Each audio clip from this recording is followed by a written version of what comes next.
যোৱাকালি আবেলি মোটামুটি 2-3মান বজাত মোৰ দেউতাকে মোক ফোনযোগে জনায় যে তুমি অতি সোনকালে ব্ৰহ্মপুত্ৰ ভেলী একাডেমীত যোৱা, মাইনাক কোনোবাই অপহৰণ কৰিছে।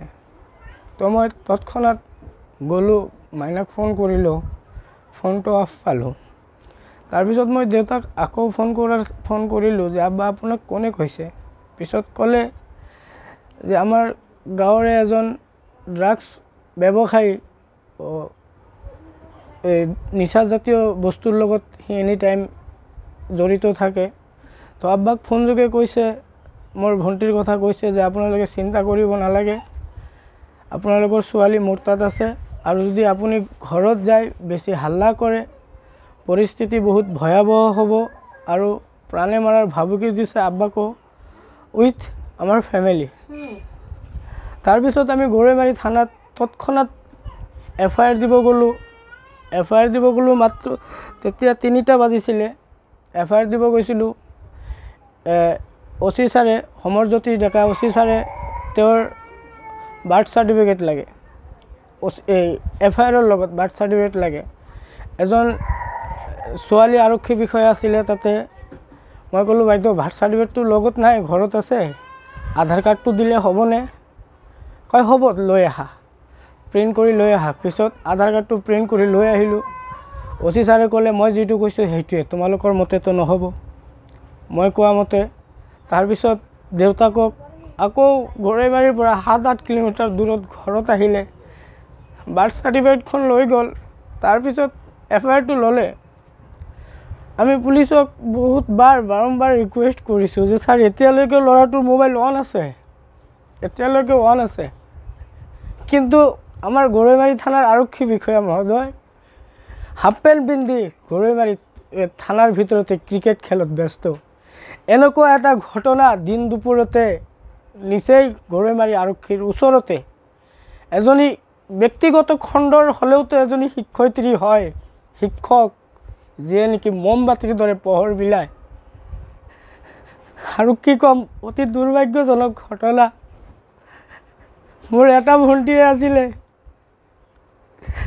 যিজন লম্পটে লৈ গৈছে, আৰু ইয়াত জড়িত আছে জাকিৰ হুছেইন, গো মাফিয়া, তেওঁৰ ল'ৰা আব্দুল মালেক, ইব্ৰাহিম আলী, নুৰুল ইছলামৰ দেউতাক, আৰু আলতাফ হুছেইন। আমাৰ গৰৈমাৰী স্বাস্থ্য কেন্দ্ৰ আছে, তাতে মানে কমিটিয়ে মিলি তাক ৰাখিছে, গৰৈমাৰী স্বাস্থ্য কেন্দ্ৰত ৰাখিছে। ৰখাৰ পিছত আমিয়ে কেতিয়াও নোৱাৰোঁ বুলেট লৈ ঘূৰিবৰ কাৰণে, সি বুলেট লৈ ঘূৰে। যোৱা এমাহমান আগতে মোৰ এটা পেচেণ্ট আছিলে,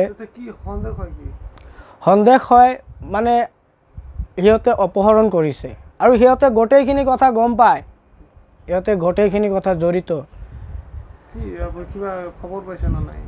ইতিমধ্যে আমাৰ মাজলৈ ফোন আহি থাকে, কিন্তু আমি সেনেকৈ মানে আমাক একো নকয়। ভণ্টিটোক ফোন কৰিছিলে, ফোন কৰি কৈছে মানে ল'ৰাটো যি শিকাই দি আছে, মানে এটা মানুহ যদি নৰ্মেলি থাকে আৰু মানসিকভাৱে টৰ্চাৰ কৰিলে কথাটো অলপ ডিফাৰেঞ্চ লাগে। ল'ৰাটো যি শিকাই দি আছে সেইখিনি কৈ আছে। এবাৰ কৈ আছে গোৱালপাৰা ট্ৰান্সপৰ্টত আছোঁ, এবাৰ কৈ আছে গোৱালপাৰা টাউনত আছোঁ, কিন্তু তাৰ ওচৰতে মানুহৰ মানে সমাগম দেখা যায়। এতিয়া মই DGP মহোদয় আৰু SP ছাৰক মই এটাই অনুৰোধ জনাম, আপোনালোকে নাৰী সুৰক্ষাটো দিয়া আৰম্ভ কৰক। অসমৰ মুখ্যমন্ত্ৰী ডাঙৰীয়াক অনুৰোধ জনাইছোঁ, এজন ভাতৃ হিচাপে মই, যাৰ ভনী আছে সেয়ে গম পায় ভণ্টিৰ কথা। আপুনি ঘটনাটো অলপ তদন্ত লওক আৰু দোষীক উচিত শাস্তি দিয়ক, মোৰ এইখিনি ক'ব লগা। যেতিয়া থানাত গৈছিলোঁ, থানাত যোৱাৰ লগে লগে তেওঁলোকে হয়তো কিবা ক্ৰিকেট না বেডমিণ্টন এনেকুৱা খেলি আছে, খেলি থকা অৱস্থাতে আমি গ'লোঁ, কয় এজাহাৰ লিখি আনো, যে এজাহাৰ লিখি আনিছোঁ যে বাৰ্থ চাৰ্টিফিকেট লাগিব, বাৰ্থ চাৰ্টিফিকেট নহ'লে আৰু নহয়ে। তাৰপিছত আমাৰ ঘৰ গৰাইমাৰীৰ পৰা কমেও 4-5 কিলোমিটাৰ দূৰ আধাৰ কাৰ্ড দিছিলোঁ যদিও আধাৰ কাৰ্ড নামানে যে মই যি কৈছোঁ তাকেই দিব লাগিব তাৰপিছত আকৌ ঘৰত আহি ফালে মই আধাৰ কাৰ্ডটো দিছোঁ কিন্তু 24 ঘণ্টা পাৰ হৈ গ'ল এতিয়ালৈকেও মানে আমাৰ দুখীক কৰায়ত্ব কৰিব পৰা নাই বা মোৰ ছোৱালীজনীক উদ্ধাৰ কৰি দিব পৰা নাই মই মুখ্যমন্ত্ৰীক অনুৰোধ কৰোঁ যে অতি সোনকালে ইয়াৰ বিহিত ব্যৱস্থা কৰে যেন কিন্তু আমাৰ গৰাইমাৰীৰ আৰক্ষী বিষয়াই এতিয়ালৈকে কোনো তদন্ত কৰা নাই বা এতিয়ালৈকে উলাই দিব পৰা নাই ইয়াৰ ৰহস্য কি আমি বুজিব পৰা নাই আমি যেতিয়া এজাহাৰ দিব গৈছোঁ তেতিয়াও আমাৰ আৰক্ষী বিষয়াৰ বহুত হেমাহি দেখা পাইছোঁ যি সময়ত আমি আৰু এজাহাৰ দিবলৈ গৈছিলোঁ সেই সময়ত সেই ল'ৰাজনৰ কিন্তু মোবাইলটো অন আছিল আমি বহুতবাৰ ৰিকুৱেষ্ট কৰাৰ পৰেও ছাৰে আমাক বাৰ্থ চাৰ্টিফিকেট লাগে তাৰপিছত লেডিজ পুলিচ এজনী কৈছিলে যে আধাৰ কাৰ্ড দিলেই হ'ব তেতিয়া মই দৌৰাদৌৰিকৈ মোবাইলৰ পৰা আধাৰ কাৰ্ডটো জেৰক্স কৰি আনি দিছিলোঁ তেতিয়াও আমাক মানে মানা নাছিল কিন্তু আমি জানামতে এজ প্ৰুফৰ কাৰণে আধাৰ কাৰ্ড বা বাৰ্থ চাৰ্টিফিকেট একেই হয় কিন্তু সেই যিয়ে নহওক মোৰ ছোৱালীজনী অতি সোনকালে অলপ টাইমৰ ভিতৰত পাৰিলে উদ্ধাৰ কৰি দিব লাগে আমাৰ অসমত এইবিলাক কি চলিছে নাৰীৰ যদি সুৰক্ষা দিব নোৱাৰে তেনেহ'লে আমাৰ আৰক্ষী বিষয়া থাকি কি লাভ আছে মোবাইল অন থকা সত্ত্বেও যদি ট্ৰেক কৰি ধৰিব নোৱাৰে বা এজন আসামিকতো কৰায়ত্ব কৰিব নোৱাৰে এনেকুৱা আৰক্ষী বিষয়া দি আমাৰ কি লাভ হ'ব অঞ্চলৰ বা সমাজৰ মোৰ বিশেষকৈ আমাৰ মুখ্যমন্ত্ৰীৰ ওচৰত অনুৰোধ এইটোৱে যাতে এইবিলাক দোষীক দৃষ্টান্তমূলক শাস্তি দি আৰু বিহিত ব্যৱস্থা কৰি মোৰ ছোৱালীজনীক অতি সোনকালে উদ্ধাৰ কৰি দিয়ে যেন এইখিনি কৈ মই হয় যোৱাকালি আমাৰ ব্ৰহ্মপুত্ৰ ভেলী একাডেমীৰ এগৰাকী বিজ্ঞানৰ শিক্ষয়িত্ৰী তাই বিদ্যালয়লৈ আহি বিদ্যালয়ৰ কাম কাজ সামৰি after doing her school duty she was returning home at about 2:30 PM আৰু এই সম্পৰ্কে আমি আবেলি ছোৱালীগৰাকীৰ দেউতাকৰ পৰা গম পাওঁ যে ছোৱালীজনী ঘৰ গৈ পোৱা নাই আৰু তাই মিচিং হৈ আছে